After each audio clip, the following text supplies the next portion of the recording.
नमस्कार। अखबार रिपोर्टर के इस अंक में आपका स्वागत है। कश्मीर में जो आतंकी हमले हुए थे पहलगांव में, उस पर पूरा मीडिया में एक हफ्ते तक लगभग चर्चा चली थी और उसके ऊपर काफ़ी फोकस था, लोगों का ध्यान उसी तरफ था और लोग ये ऐसा मान रहे थे कि अब युद्ध छिड़ ही जाएगा। लेकिन तब तक सरकार ने जातीय जनगणना का घोषणा कर दी और अब सारा ध्यान, सारा फोकस, सारी चर्चाएं अब जातीय जनगणना के ऊपर आ गई हैं, उसी पर केंद्रित हो गई हैं। आज हम इसी पर चर्चा करने वाले हैं। बात शुरू करें तो आपसे हमारी गुजारिश है कि आप हमारे चैनल को थोड़ा लाइक कर दीजिए, शेयर कीजिए और सब्सक्राइब जरूर कर दीजिएगा। तो चलिए शुरू करते हैं। देखिए, सरकार कोई एजेंडा लाती है, मीडिया उसको फोकस करती है और पब्लिक उस पर चर्चा करती है। यही बहुत मतलब यही होता ही रहा है। जातीय जनगणना भारत के लिए कोई नया चीज़ नहीं है। इस पर बहस लगा बहुत दिनों से हो रही है और जो जातियों को इम्पावर करने की बात है, जहाँ तक ये लगभग 100 सालों से चल रहा है।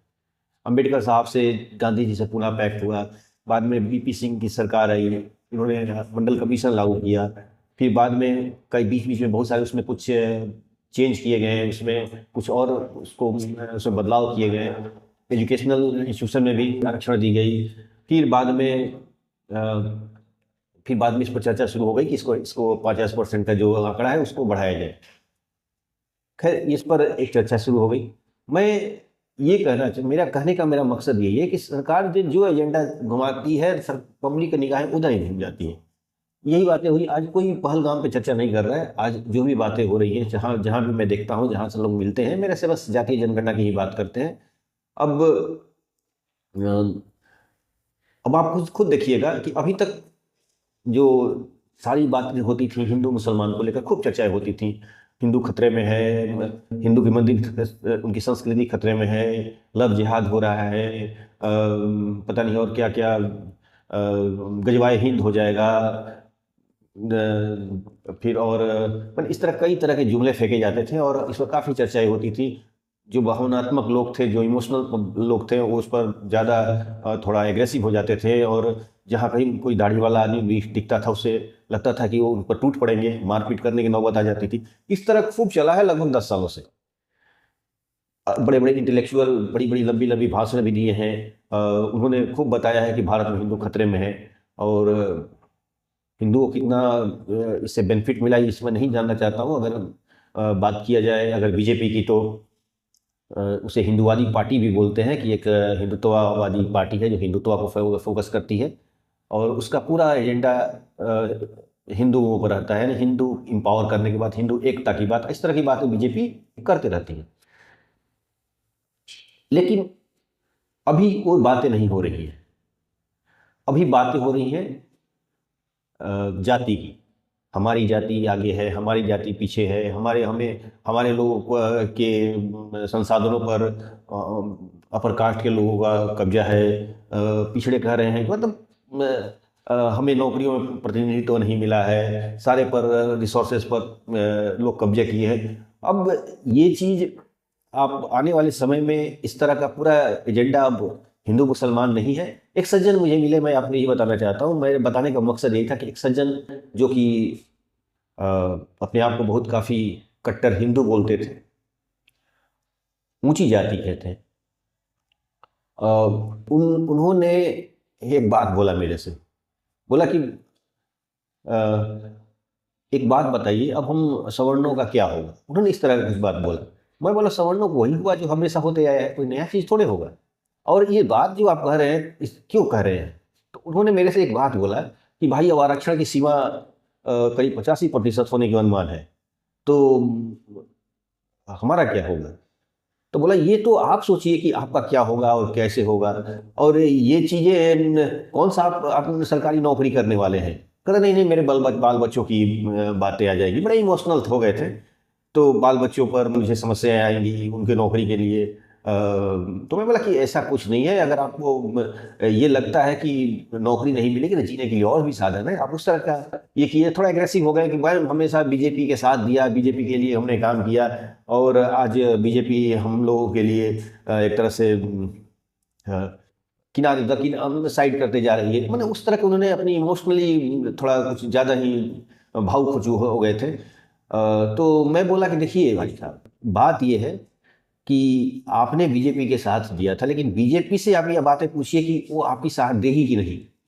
ये तो आपका मैटर है, क्योंकि आप पॉलिटिकली उनसे जुड़े हुए थे। मैं तो एक जर्नलिस्ट हूँ, मुझे इस बात से कोई मतलब नहीं है। और दूसरी चीज़ कि मुझे अगड़े पिछड़े से भी कोई मतलब नहीं है। मैं तो जो फैक्ट रहेगा, जो जनता के बीच में चर्चा हो रही है, उसको आपके सामने रख दूंगा। तो उनकी बातें थोड़ा इमोशनली थोड़ा बिहेव कर रहे थे, तो उन्होंने एक बात बोला। उन्होंने बोला कि हम सोचते हैं ना कि हम अपना धर्म परिवर्तन कर लें। हम धर्म परिवर्तन कौन से धर्म में करेंगे? तो बोले कोई भी धर्म में कर लेंगे, क्रिश्चियन बन जाएंगे, मुसलमान बन जाएंगे, कम से कम हमारे अधिकार तो सुरक्षित रहेंगे, हमारे बच्चों का अधिकार तो सुरक्षित रहेगा। अब बातें वो आदमी बोल रहा था जो कट्टर हिंदू कहता था अपने आप को, माथे पे तिलक लगा के घुमा करता था, भले उसका जो भी एजेंडा हो, लेकिन अपने आप को कट्टर हिंदू बोलता था। आज वो कह रहा है कि मैं मुसलमान बन जाऊं। तो कहने का मेरा मतलब ये है कि अब टोटल बातें बदल गई हैं, पूरे सीन बदल गया है। राहुल गांधी ने जो तीर चलाया वाकई निशाने पे लगा है। जो लोग अपने आप को सदियों से ये कहते रह रहे थे कि हिंदू हिंदी और हिंदुस्तान पता नहीं क्या क्या नारे लगाते थे, एक पॉलिटिकल पार्टी के एजेंडे को आगे बढ़ाने में अपने को एक तरह से समझते थे अपने आप को, आज वो आदमी धर्म परिवर्तन की बात कर रहा है। तो ये तो मैंने बोला कि भाई ये तो आपको सोचना है ना कि आप क्या करना है। तो मेरा मतलब ये है कि आने वाले समय में आप देखिएगा, बस कुछ महीने और के बाद भी अब हिंदू जो थॉट्स है अब साइड बस्ते में चला गया है। ठीक वही जो 1990 में जो कहानी दौर जो मंडल कमीशन वाला आया था, वैसे तो काठ की हांडी बार बार नहीं चढ़ती है। ये ऐसा नहीं होगा कि उस तरह की तरह आंदोलन होगा, लेकिन लगभग माहौल उस तरह बनाने की कोशिश होगी। और जो बीजेपी आज हिंदुत्व की बात करती है, वो नई बीजेपी है। अब वो पहले वाली बीजेपी नहीं रहेगी, उसके पुराने लीडर्स हट गए, वो पुराने लोग चले गए। राम मंदिर उनका एजेंडा में था, जिसकी वजह से ये लोग बहुत आगे निकले, और वो भी बन चुका है। तो अब इनके पास कोई तर्कस में तीर बचा नहीं है, कोई तीर बचा नहीं है। और सत्ता तो चलाना है, राजनीति तो करनी है। तो अब इनका ध्यान अब जाति पर ही जाएगा। यानी जो तीर रामायण देखे थे ना कि तीरन पे काटे तीरन को, तीरन पे तीर चलाए, हर हर महादेव, दोनों तरफ से तीर आती थी, एक तीर उनका गायब हो जाता था। रामायण में कुछ ऐसे ही होगा, उधर से विपक्ष तीर चलाएगी और बीजेपी उसके ऊपर अपना तीर चलाएगी। अब देखिए किसका तीर कटता है, किसका तीर रहता है, ये बातें चलेंगी। अब कहने का मतलब ये है कि अब हिंदू मुसलमानों की बातें नहीं आएगी। अब एक नया मुद्दा हो जाएगा कि अब मुसलमानों में भी जातियां तैयार हो जाएंगी।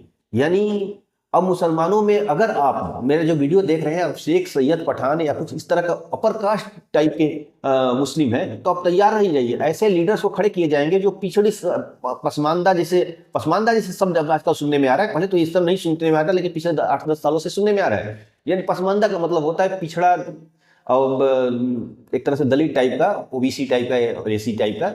तो उस तरह के जिसमें छोटे मोटे वर्क करने वाले मुस्लिम आते हैं उनका।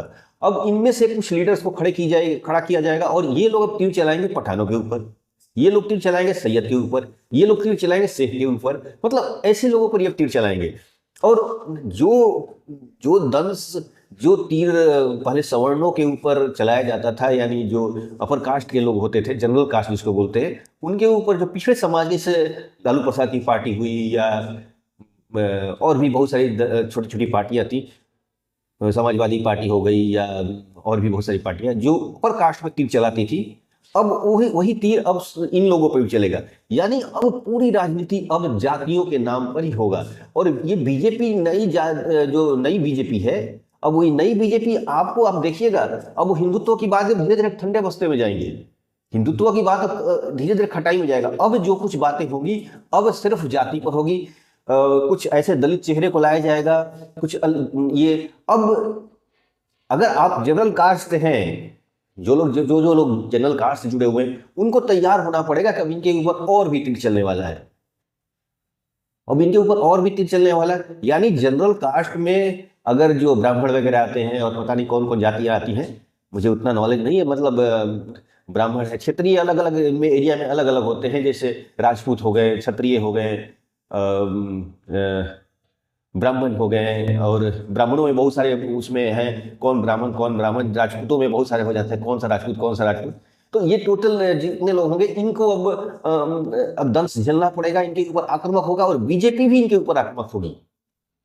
बीजेपी क्योंकि अब आप 15% हैं, जैसे अगर 15% आंकड़े आ गए तो जाहिर सी बात है 15% के लिए 85% को तो कोई घाटा मतलब छोड़ेगा नहीं, तो जाहिर सी बात है उस 85% में लूट मार मचेगी। तो ये 85% में लूट मार में बीजेपी, मैं तो इनको कैसे जाने दूंगा, समझ की बात हो ना। तो बीजेपी झपट्टा मारने की कोशिश करेगी 85% पर, और ये लोग जो छोटी छोटी पार्टियां हैं क्षेत्रीय स्तर पर, जैसे बीजेपी को काउंटर करने वाली बिहार में राजद है, समाजवादी पार्टी है, या और भी कुछ छोटी छोटी पार्टियां हैं, ये लोगों के ऊपर अब बीजेपी काफी आक्रामक होगी, काफी आक्रामक होगी। लेकिन इसमें अगर दोनों तरफ से तीर चलेंगे तो जो बीच में पिसेगा वो है अपर कास्ट, यानी सारा तीर अपर कास्ट पे ही चलेगा, वो चाहे अपर कास्ट हिंदू समाज से जुड़ा हुआ या अपर कास्ट मुस्लिम समाज से जुड़ा हुआ, उनके ऊपर तीर चलेगी ही चलेगी, और उन्हें अपमानित करने का हर वो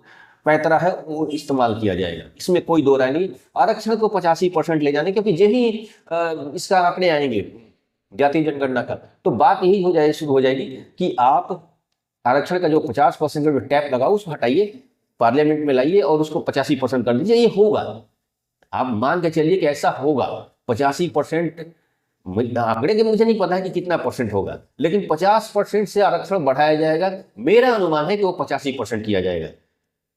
और मुसलमानों में भी अब अलग तरह से उसका कैटेगरी चुनी जाएगी, जो पिछड़े रहेंगे, पसमानदा है, जुलाहा है, कुरैशी है, पता नहीं, और बहुत सारे, उनमें भी बहुत सारी जातियां हैं। तो उनमें अब उनमें से कुछ लीडर्स को खड़ा किया जाएगा, और वो लीडर पठानों पर गाली देगा, वो लीडर शेख पर गाली देगा, सैयद पर गाली देगा, वो गाली देगा, और अलग अलग पुराने जो जुमले हैं वो लेके जाएंगे।